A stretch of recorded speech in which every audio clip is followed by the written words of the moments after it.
રાષ્ટ્રીય સ્વયંસેવક સંઘના કાર્યને 100 વર્ષ પૂર્ણ થવા નિમિત્તે સુરતના કીમ ગામ ખાતે વિશાળ હિન્દુ સંમેલનના કાર્યક્રમનું આયોજન કરવામાં આવ્યું હતું।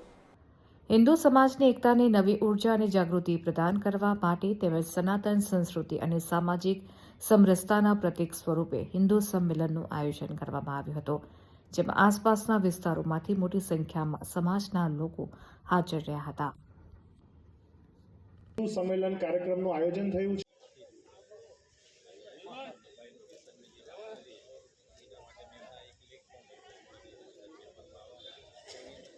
યુવાનો જો આગળ આવશે ને તો ખરેખર એક સશક્ત યુવાન એક સશક્ત રાષ્ટ્રનું નિર્માણ કરી શકશે, પણ યુવાન સશક્ત હોવો જોઈએ।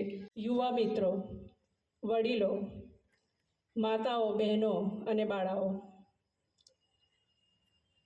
આજે આરએસએસનો સમય આપણે વેઠવી રહ્યા છે અને જ્યારે એ લોકોને કહીએ ને કે પ્રોગ્રામ છે આવજો ને, ટાઈમ નથી।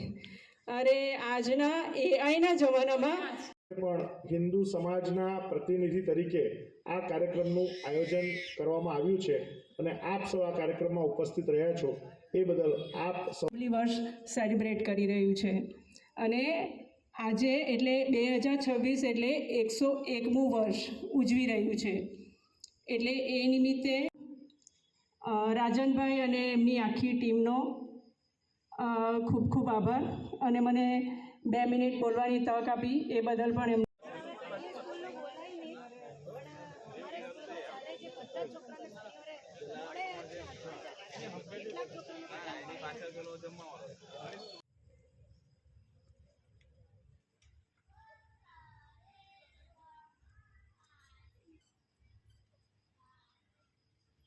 સ્વામી વિવેકાનંદજી વિશે દીદીએ પણ ખૂબ સરસ વાત કરી।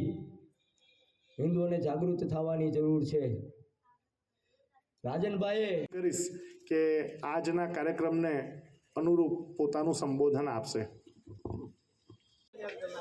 વંદે માતરમ। રાષ્ટ્રીય સ્વયંસેવક સંઘને 100 વર્ષ પૂર્ણ થતા આજરોજ ઓલપાડ તાલુકાના કીમ ગામે ગણેશનગર ગ્રાઉન્ડની અંદર દિવ્ય હિન્દુ સંમેલન કાર્યક્રમનું આયોજન કરવામાં આવ્યું હતું, જેમાં મુખ્ય વક્તા તરીકે જયભાઈ પટેલ નાગરાજ ઉપસ્થિત હતા અને ખૂબ સારી સંખ્યામાં હિન્દુ સમાજ પણ શ્રોતાગણ તરીકે ઉપસ્થિત હતો અને મંચ ઉપરથી રાષ્ટ્રીય સ્વયંસેવક સંઘના સ્વયંસેવકો દ્વારા જે પંચ પરિવર્તનની વાતો સમાજની સમક્ષ મૂકવામાં આવી હતી એ વિષય પણ લોકો સમક્ષ મૂકવામાં આવ્યું। અસ્તુ ભારત માતા કી જય, વંદે માતરમ।